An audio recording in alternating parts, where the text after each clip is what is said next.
Hi, if you want to start programming in C++ on Mac but don't know how, this video is for you. At first go to official site of Visual Studio Code, download this editor, it's super cool and easy. Create new folder, it would be your projects folder, storing all your files there. Name it as you want, it doesn't matter on this stage. Then go to extensions, type CPP and download official Microsoft C++ extension. It will help you a lot. Create new file, call it main.cpp.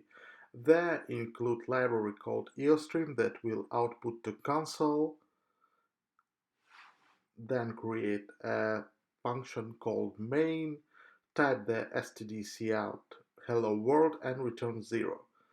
Then create a new terminal window, type the clang++ main.cpp-0 main. It will create a new executable main file for you. On the next line in terminal, type main and you will see hello world.